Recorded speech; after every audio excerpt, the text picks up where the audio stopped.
Our next speaker, Brother Fred Rolando, is the brother I primarily turn to help turn the Postal Alliance into a reality. We also thought it was essential, as this video showed, and so much of our discussion this week, to build a grand alliance with the people of this country.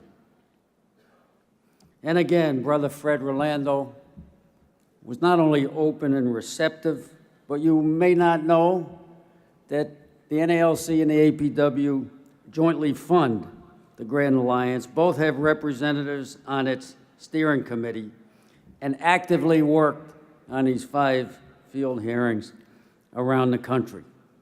On the legislative front, there's been no better ally to the APW in this period than the NALC.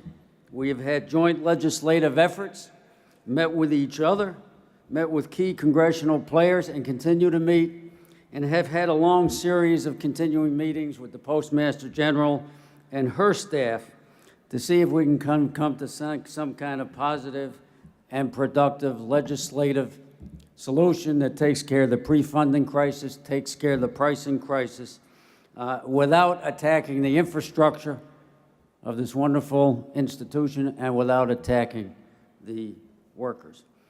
The experience and expertise of Brother Fred in this area has been invaluable.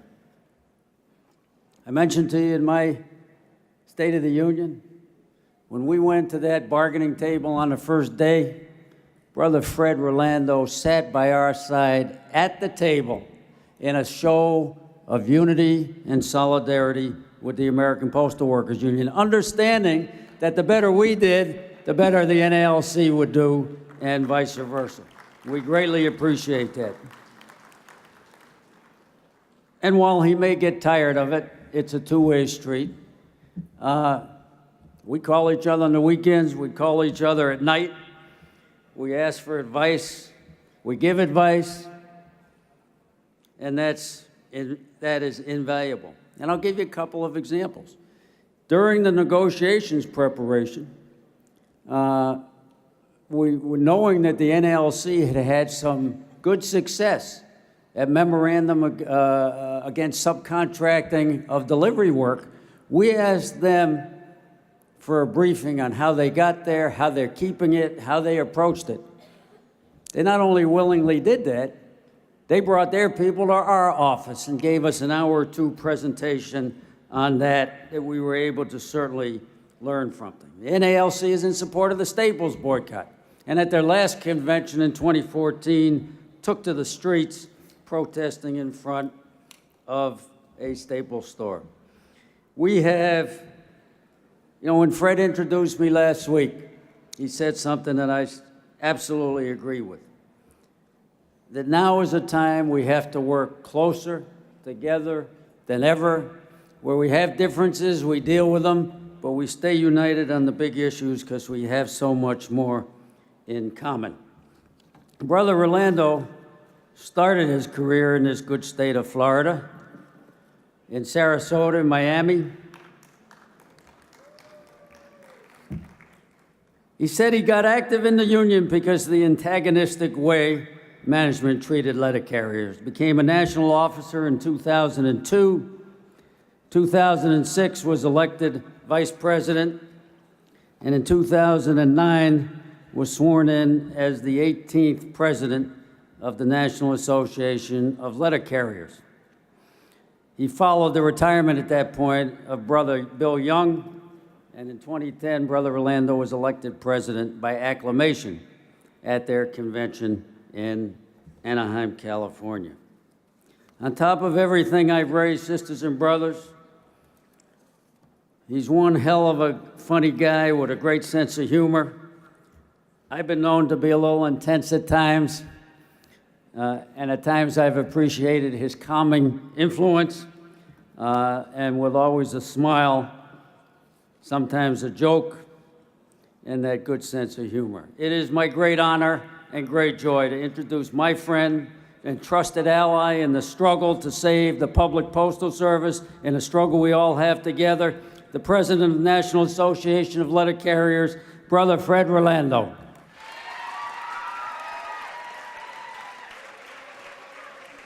Good afternoon. How's everybody doing? Well, you guys get tables. We don't have those at our conventions. I like that. Very, very nice. Mark, thanks for that great introduction, of which I wrote a lot of. Yeah, I really appreciate that. That was great. And Mark, thanks so much for coming last week and addressing our membership. They absolutely really enjoyed your remarks and appreciate you coming out. And I also want to thank Mark for his great leadership and of course, Mark, your friendship above all. It's really great.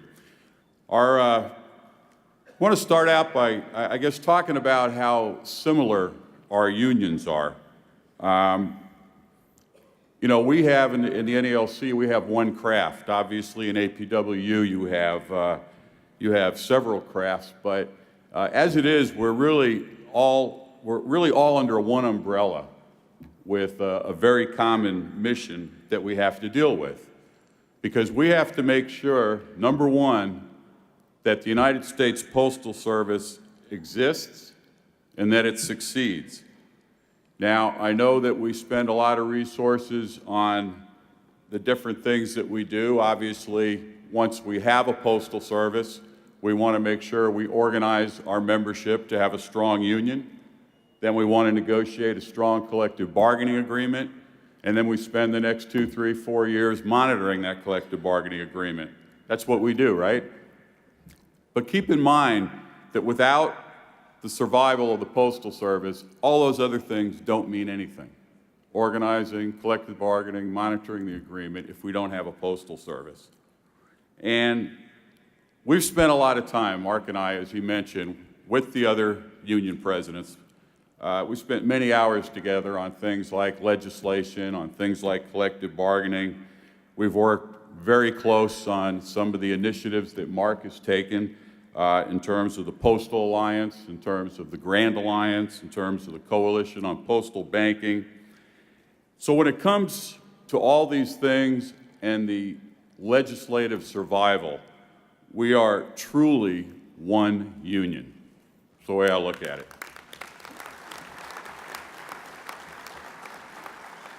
Because, brothers and sisters, we are in a war.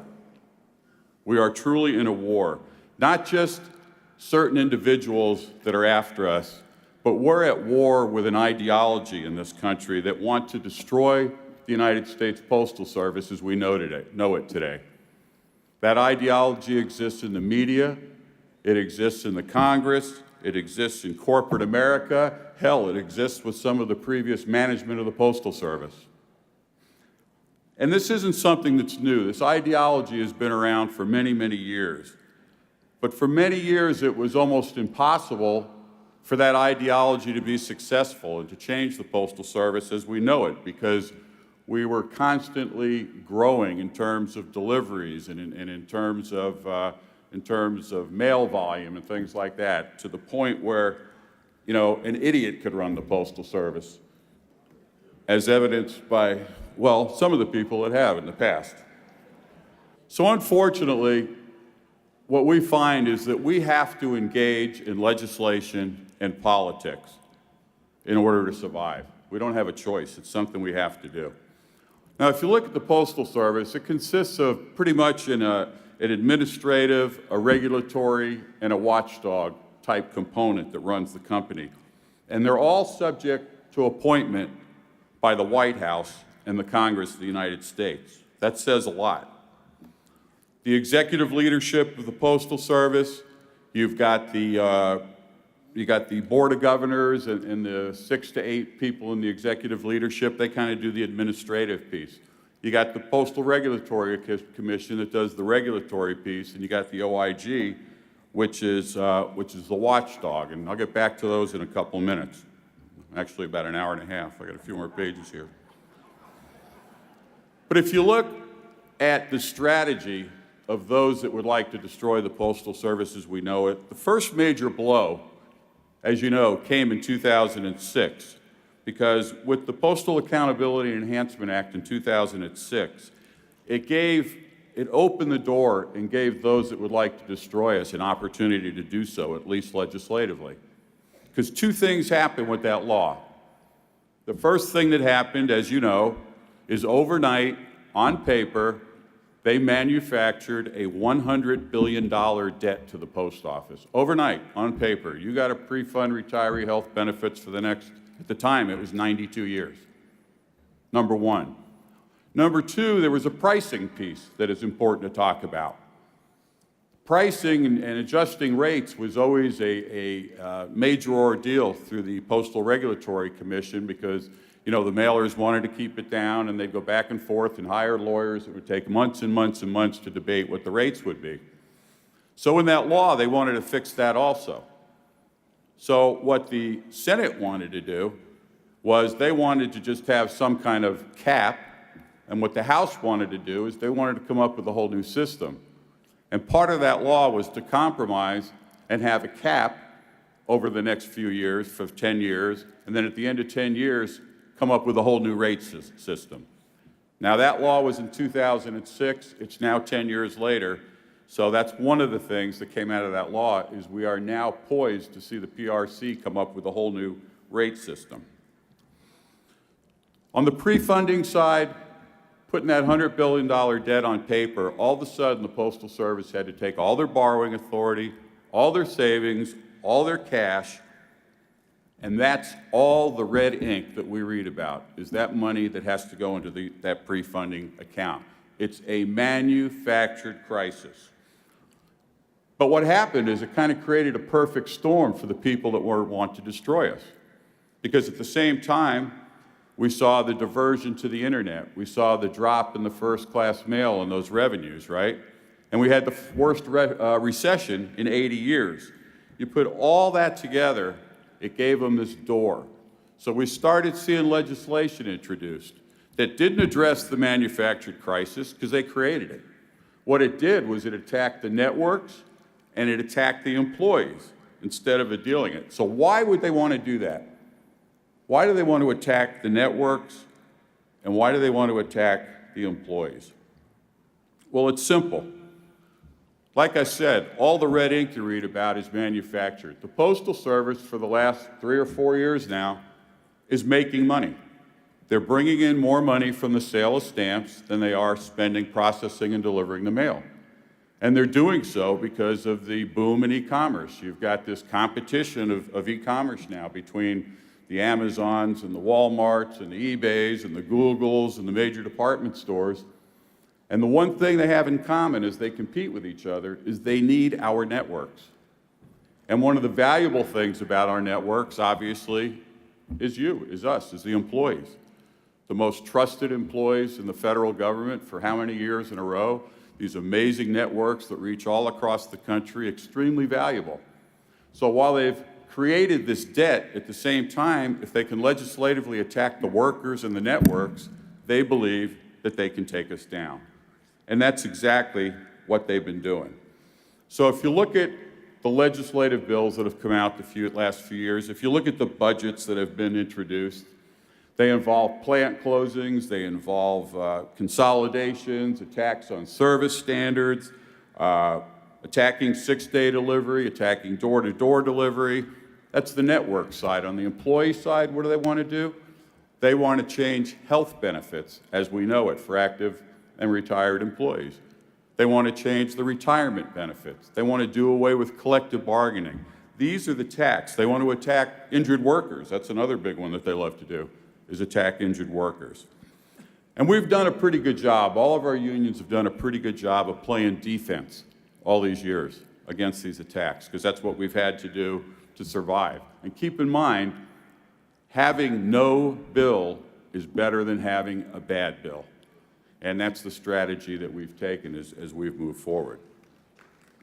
But ultimately, we need reform. We have to have some kind of reform that will address the pre-funding, because until we do that, we're going to continue to see these attacks on our networks and on the workers, okay? So we've got to address that so that we're able to grow as a company. And this can only be done through consensus with all the stakeholders in the industry. And our unions have done that. We've worked closely, Mark and I have worked real closely, where we've got all 4 postal unions on the same page. We've got dozens of mailer groups on the same page in the coalition. And finally, with the retirement of Patrick Donahoe, we actually have the Postal Service as part of our coalition to identify narrow issues that we can agree on to be able to go into the Congress and pass some legislation. So let me just talk for a couple of minutes about the narrow issues that we want to deal with. The big one in the room is the pre-funding, right? We've got to find a way to address that. Now, we've tried everything. We've said nobody else has to do this. We shouldn't have to do it, right? We said after a few years, okay, we're 30% funded at the time. That's enough. Nobody else is funded at all. We've tried saying, hey, we've got surpluses in our retirement accounts. Let's pay for it that way. But nothing works because ultimately what this is a low-cost loan to the federal government. They're not interested in changing the law that way. We had to find a way to pay for it. And after working together and working with actuaries and working with the lawyers and working with the auditors and figuring out how can we address this, we've come up with something that we refer to as Medicare integration. Now, Medicare integration does this. Let me tell you what the result is first. If we're able to accomplish what we want to do through Medicare integration, we can change the liability of pre-funding from $100 billion to $50 billion. And you know how much we have in the account? We got $50 billion in the account. We would be pre-funded. So that part is good. The integration itself is something that about 85% of all postal employees do now.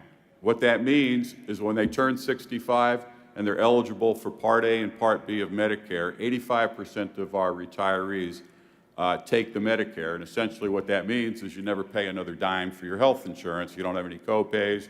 Medicare is primary. Your health insurance is secondary. That's a good thing. So what we would like to do is further integrate into Medicare by doing a couple of things. What would happen is we would require everybody to have Part A and Part B. A lot of the 15% that don't do so because maybe at age 65 they were healthy, and a few years later they've got all these mounting copays and they wish that they had taken advantage of Part B, which is the medical. But they can't do that without paying these very stiff penalties for every year that they didn't do it. So part of the Medicare integration is to waive all those penalties. Okay, that's part of it. Another piece of it is we would be able to get discounted prescription drugs through the Medicare program. So you can see a lot of these shifting costs go to Medicare. And the reason that makes sense is because all of us have put in close to $30 billion into the Medicare program and we're unable to take advantage of it. Okay, it would lower premiums for all active and retired carriers, regardless of whether you take advantage of Medicare B. There's a lot of advantages to doing this, but there's one issue. There's one issue that we have with it. There are exceptions. There are retirees who taking Part B could hurt them financially. And so we have insisted all along that we have an exception in this Medicare integration provision that has a hardship exemption where that people could apply and show how it would hurt them financially. And we're going to insist on having that because plain and simple, again, this is about a shift to take advantage of the money that we've put into Medicare. It's not about taking care of the pre-funding on the backs of our retirees. We're not going to do that. So that's a very important provision that we have to put in the Medicare. Another piece of this narrow legislation is the investment of that $50 billion. Our broke company has $50 billion in an account that they can't touch. It's invested in Treasury securities, the low-interest loan to the government, earning about 2%, when medical inflation's running about 5%. At that rate, we would never catch up. So part of this law would also allow us to invest it in a way that we invest in the TSP, which would allow us to not only keep up with medical inflation, but stay a little bit ahead of it. Another piece of it has to do with the pricing. As you know, back in April 10th, the price of a stamp went down, which relates back to the PAEA and how the law changed with regard to rates. So we need a component on there on how to adjust that particular rate. And really, the last part of the narrow legislation involves the ability to do new products and services as we move ahead and evolve and grow as a company, whether it's shipping beer and wine and pot or whatever else we're not allowed to ship, but be able to expand and adapt to the way people buy. So that's what we want to do. We want to have a narrow legislation that we can bring forward that addresses the pre-funding, that doesn't attack the networks, that doesn't attack the workers. And again, those aren't the issues. You continue to see it from our adversaries, but the employees on the networks are a strength for the growing e-commerce, okay? And we've got to get them off those attacks.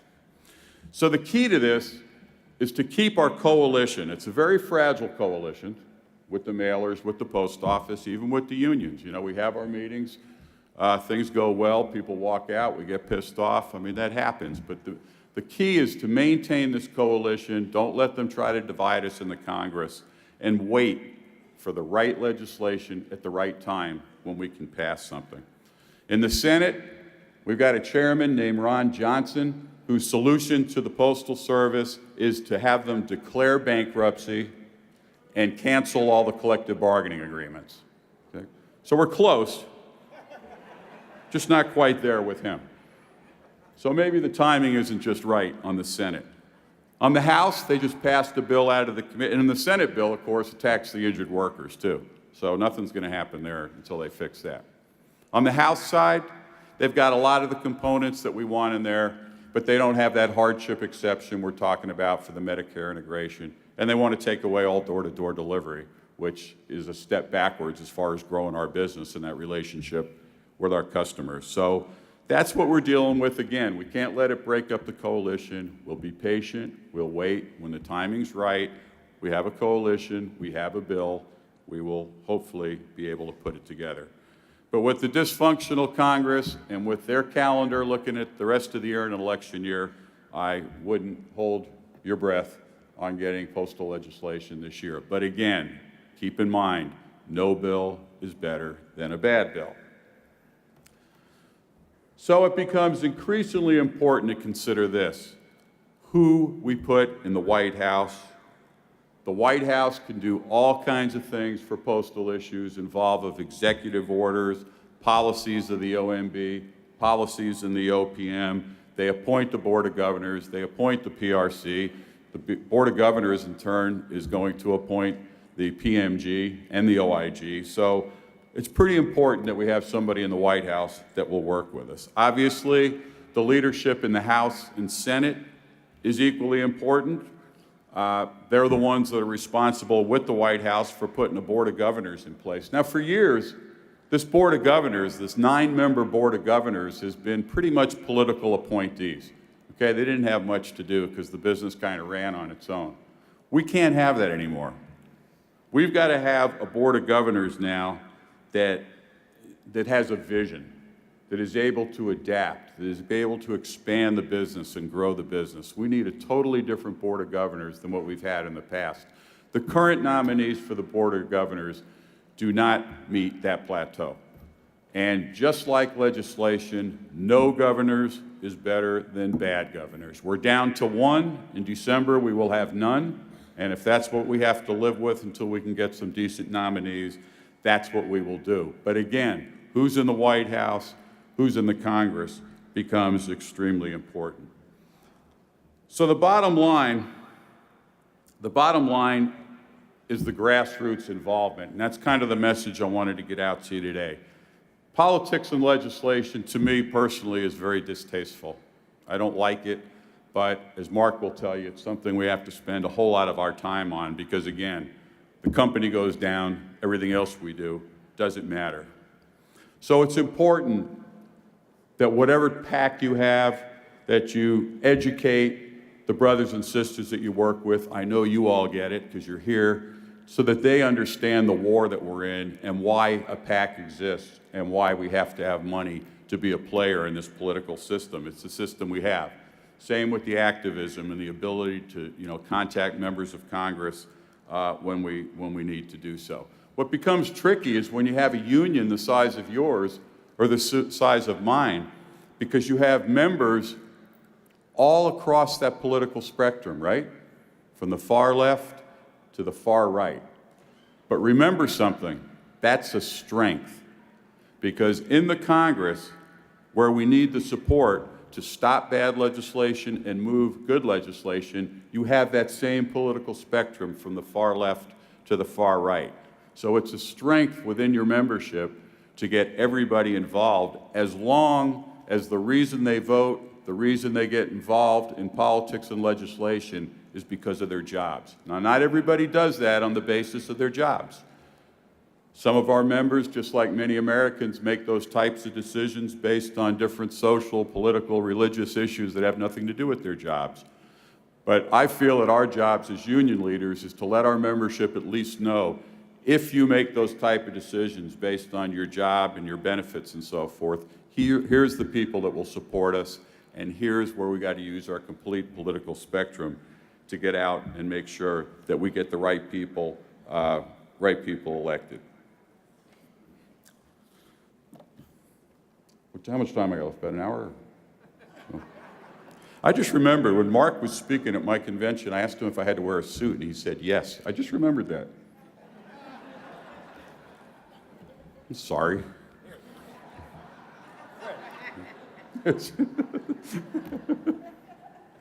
Okay, I want to leave you with two other things that I always like to tell my members. And one of them, I think you already know, just from the little bit of time I've spent watching you debate and your resolutions and so forth. As postal employees, we have adversaries. I mentioned in the media, in corporate America, in the Congress, we do have adversaries. But don't ever forget, they're not in this room. We have our differences, but we have to be on the same team. We even have it between unions. Sometimes we have issues. Again, those are not adversarial relationships. We are one team, and that's how we're going to succeed. The other thing I want to leave you with is whatever it is that you do for the union, whether you're just here as an active or retired delegate, whether you're an officer, whether you're a steward, whether you work legislation, whether you work workers' compensation, retiree issues, just an engaged member, whatever you do, don't ever forget that you are what makes our movement strong. It's not me, it's not Mark, it's not anybody up here, it's you and what you do day in and day out that makes this union strong. So I just want to thank you for what you do every day. Thanks so much for the invitation to come out and talk to you. Have a great convention and travel safe as you head home. Thank you.